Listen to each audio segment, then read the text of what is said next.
A mí me parece que está siendo una línea muy original para por fin hacer justicia. La de la discriminación en la atención a los ancianos. Porque hasta ahora todas las causas que se habían iniciado por este tema tan terrible iban por homicidio imprudente, y demostrar el nexo causal entre usted no permitió el traslado del abuelito a un hospital y eso le provocó la muerte era imposible.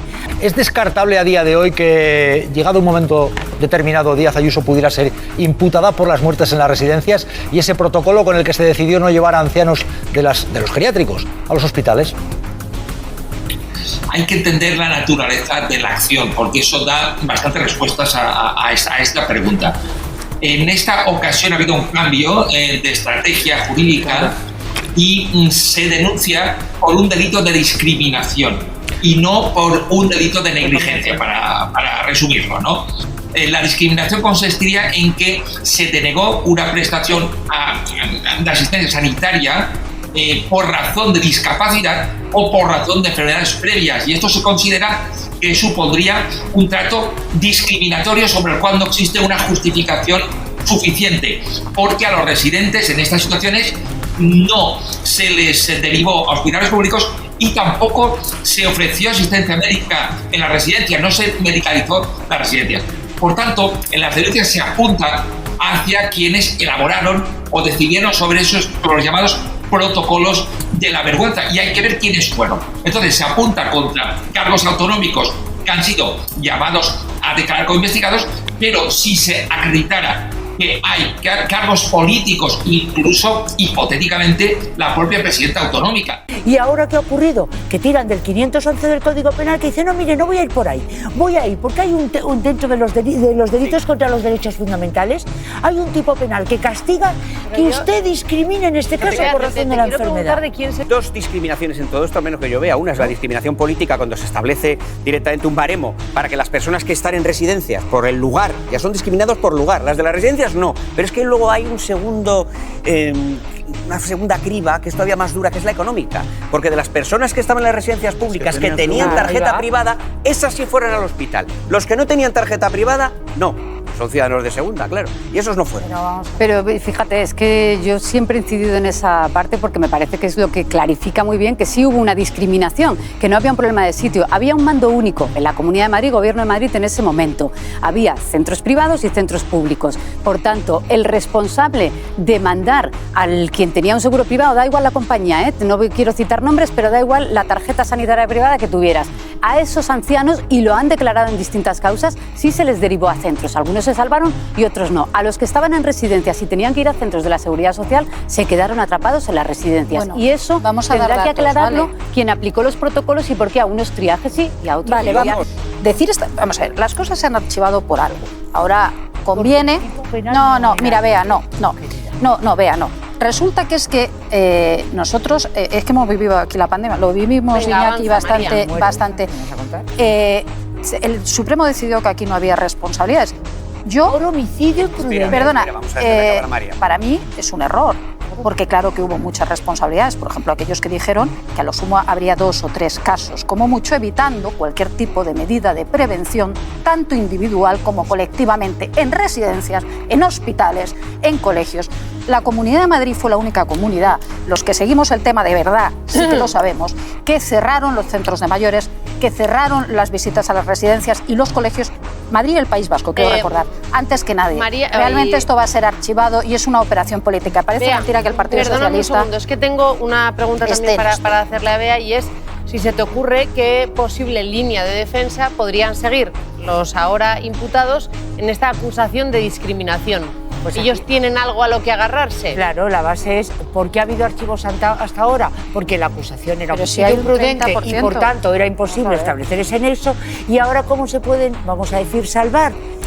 Pues básicamente demostrando que no hubo discriminación. Tú apuntabas a un par de factores que yo creo que han tenido un peso importante. Cuando un juez abre una investigación es que hay indicios. ¿Cuál es la línea de defensa? La línea de defensa es, oye, no hubo ningún tipo de discriminación y vamos a decir que las pautas por las que se decidió un traslado o no eran exclusivamente médicas. Es más, la discriminación económica se produjo tan solo en la Comunidad de Madrid. Chema. Bueno, pues fíjate de lo que estamos hablando.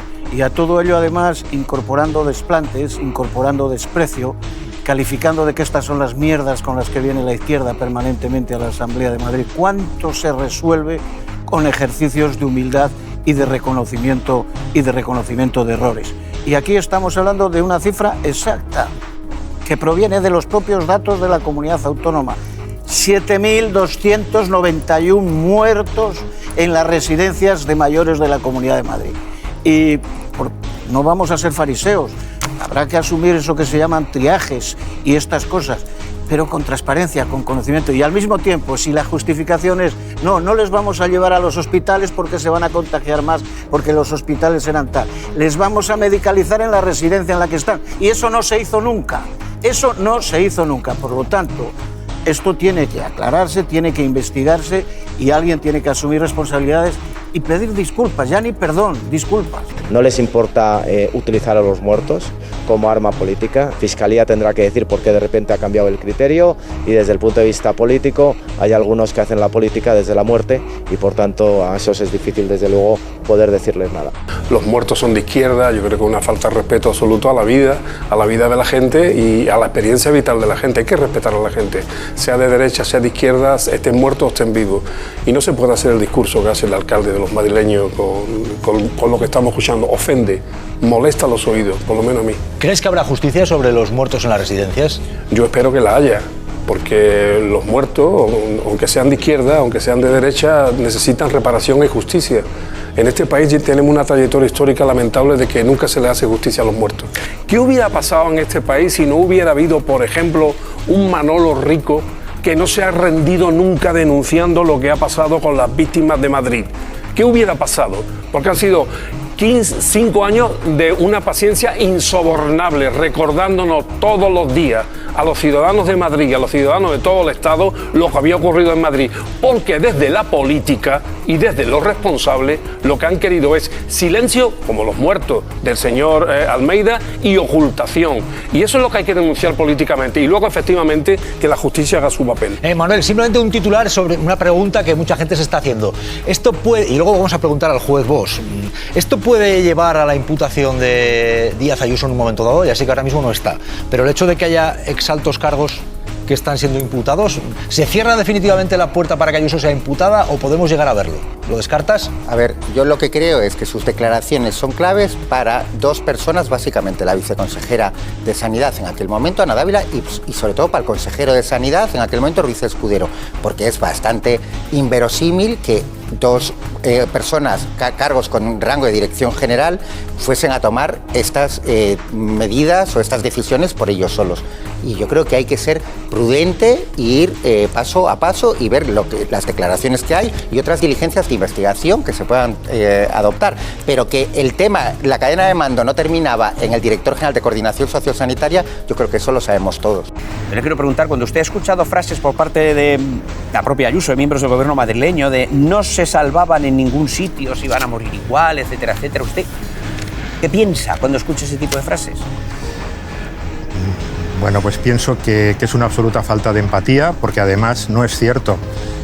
Muchas de las personas que fueron a los hospitales, por supuesto que se salvaron, y así lo dicen los propios datos de los hospitales, como no puede ser de otra manera. Cualquiera de nosotros, cuando tiene alguna enfermedad grave, en situación aguda, lo normal es que vayamos al hospital para que podamos seguir viviendo. Es verdad que en muchos casos, muchas de las personas que hubieran acudido a los hospitales hubieran muerto porque morían personas de todos los estilos, ¿no? Y de todas las edades, especialmente las personas mayores, pero eso es una falsedad. Pero no nos quedemos solo con las personas que se pudieron haber salvado, que se pudieron haber salvado muchas más personas de las que lo hicieron, sino que se les negó la posibilidad de una muerte digna. Personas que murieron sin cuidados paliativos, solas.